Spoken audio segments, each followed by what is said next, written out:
If you own one of these, this video does not concern you. I heard that no one's ever taught you how to properly shave down there. How to tame your mate, your kitty cat, your bubblegum. The type of girl you wanna chew all of my bubblegum. But not to worry, I am your new baddie mother, and I will teach you everything you need to know to clean her up real nice. This is part 1 to the cookie crash course series because you guys had a lot of questions, which is fair enough. I mean, I was never taught in school how to take care of her, and I had to figure a lot of it on my own. So let me save you the trouble and provide you with the information that I wish I had, because you know I always provide. And for this relationship to work, you are going to have to ignore the fact that my nails are not done at the moment. I arrived back to Tokyo like 2 hours ago. She's been on the move, okay? So we're gonna ignore her. I have a nail appointment with myself tomorrow, okay? Okay. With your hair down there, you can either choose to wax, shave, laser. And do not worry, I will take you through all of them. We can explore the best option for you, baby. We can do this together. Option 1 is to shave your kitty cat. And to do that, you only need 3 things. Something to exfoliate with, something to trim, and a razor. Any will do. Depending on your price point, you may be able to afford a nice body scrub, a nice trimmer. I don't have one with me at the moment because I forgot mine in Osaka, but any of these would do. And for a razor, I've tried those like really intense men's 5-blade super sharp Sigma alpha male razors, and I've also used like disposable ones. I have noticed that these ones are sharper, but they are a little bit scary to use just because they're so sharp. But if that's what you want to use that one. If you want to use the dollar store one because that's what you can afford, that's completely fine as well. I've had success in a smooth kitty cat for both. So you choose your weapon of choice, baby. Step 1 is to get in the shower or the bath. Let your follicles, what is it called? Let your pores open up and the hair soften. Because if you try to dry shave, if you've ever tried that, you know that that hurts like a... And why would you go through pain that you do not have to, you know what I mean? So draw you a nice bath, get into a hot shower. I always shave at the very end of my shower, so I'll do my shampoo, I'll do my conditioner, I'll do my hair mask, I'll wash my body. I might, you know, sing a song or two, get in the bath, whatever I need to do. Try to extend that time as much as possible for you to be in that steam. The longer you stay in the steam, the more your pores open up, so your hairs are softer. Once you've done that, you're gonna take an exfoliating mat or a body scrub and just go at it. This is going to remove dead skin, gunk, or whatever you got down there. If you're using a body scrub, make sure that it's not super harsh, so not super scented or, you know, sandpapery, because if you get really harsh chemicals or fragrances inside your kitty cat, that could really mess with the pH, and that actually could be the reason why it's a little bit stinky. If you are concerned about your kitty cat stinking, that is in part 2 of this series, okay? Okay, I got you. Don't even worry. Don't even... I know you were about to comment and ask me, how do I make sure my kitty cat does not stink? I have got you, alright? So don't even worry about it. Moving on. Once you've exfoliated her, be gentle on the side flaps because it's like thinner skin there. So you can go crazy here in the frontal section, but just be careful the further you go away from the sun. Then you're gonna pull out your trimmer. The trimmer will take a little bit of practice, but take your time. Never do this in a rush. That is when people get hurt. You're gonna use the trimmer. Actually, let me draw you a diagram because I promised you a tutorial. Alrighty. I am no artiste, okay? So you're just gonna have to use a little bit of imagination. This is you. This is your belly button. This is your magic button. And these are your legs, okay? Presumably you have a lot going on here. That is completely fine. I support the bush. But you clicked on this video because you wanted to get rid of her.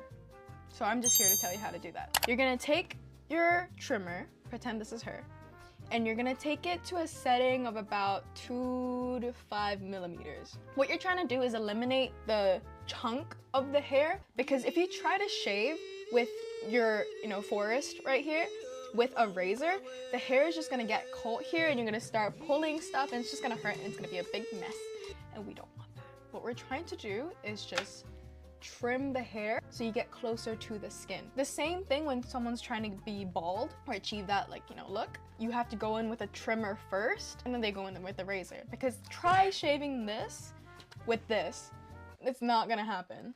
And really be careful when you reach these areas. This is your magic button. This is your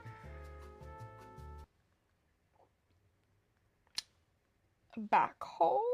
Many soldiers have fallen and gotten injured while they were exploring this region with the trimmer, so just be extra cautious. If you have to, sit up on like a bathtub and do it. If you need a mirror, put a mirror here and then do it. You are presumably doing this in the privacy of your own home.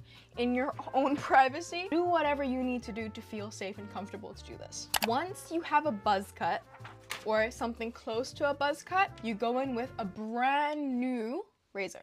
I don't care if you've only used it once or twice. After you use a razor, there's gonna be water left over on the metal. That is going to cause rust. You might also have dead skin from your armpits or your legs that's been caught up in between these like razor blades. And when you mix that with the open wounds you're gonna create from shaving, that's what's gonna cause ingrown hairs because you're pulling on things. Just to avoid all of that, to eliminate the possibility of that happening, just use a new razor. What you're gonna do, slowly and gently, in longer strokes, just go at it. Try to avoid going against the grain because one, it hurts, and second, it's more likely to cause ingrown hairs. But I understand that this does not feel that effective, so for me, I like to go like this, diagonally. That's just what makes sense to me, and that's what's worked for me. So for up here, just go with the flow of your kuchina. Yeah? Where you're gonna have to be extra careful with is here again.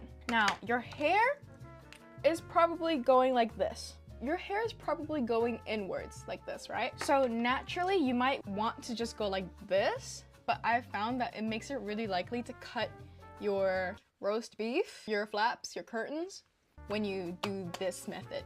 So what I like to do is pull on your leg here so that it flattens out that area as much as you can, and then shave like this in little strokes. And I'll even get my hand here to pull away. With this hand, I'll pull my leg, and then with this hand, I'll shave, and then I'll switch, I'll pull this whole section this way, and try to get whatever I missed within here. And that is about the realest thing I could tell you. That is the biggest advice I could tell you in regards to shaving here. Once you've made it to this region, if I'm being super real with you guys, I just hope and pray. I'll just bend over and gently graze this area, because you know what? A stray hair, missing a hair or two, that's never killed anyone. That's never hurt anyone. That's never stopped anyone. We still have overpopulations. Do you think a hair on your behind has ever stopped anyone? No. Do you think it's ever stopped anyone? No. So don't worry about getting the perfect shave.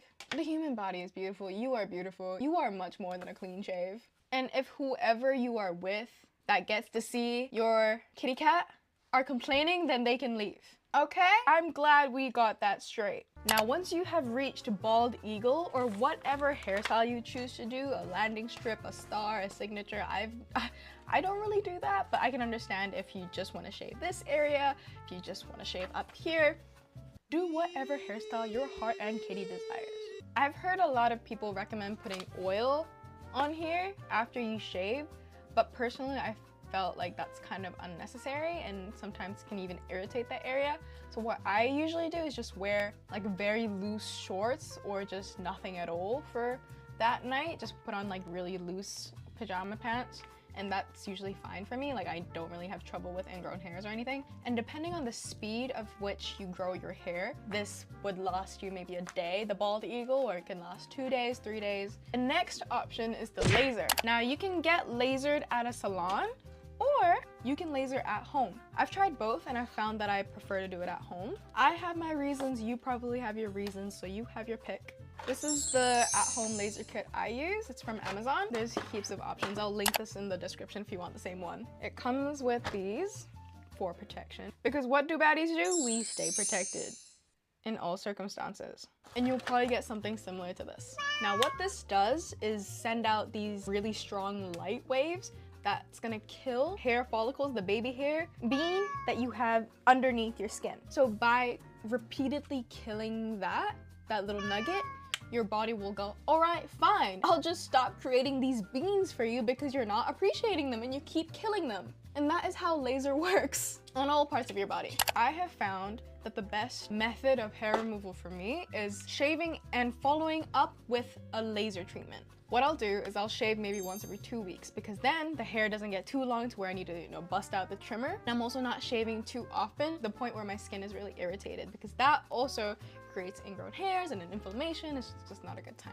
So my golden ratio is about once every 2 weeks. After I go through that whole process that I just walked you through, I'll bust out this on the highest setting. Given I've been using this for about 7-8 months and I've had professional laser treatments before, and I also have a high pain tolerance, so that's why I can handle it at the highest setting.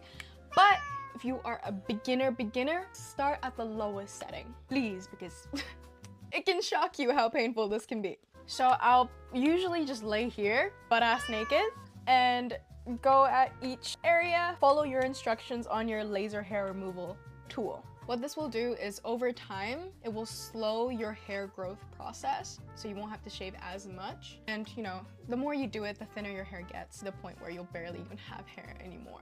This kit was about 5,000, 6,000 yen, so probably like, I don't know, $40, $30 if you're in the US, which compared to one laser treatment, which is like $70, $80, depending on where you go, I think it's a pretty good investment because you can do it at your house. You can do it while watching a movie. No one has to see you naked. So that's what I do.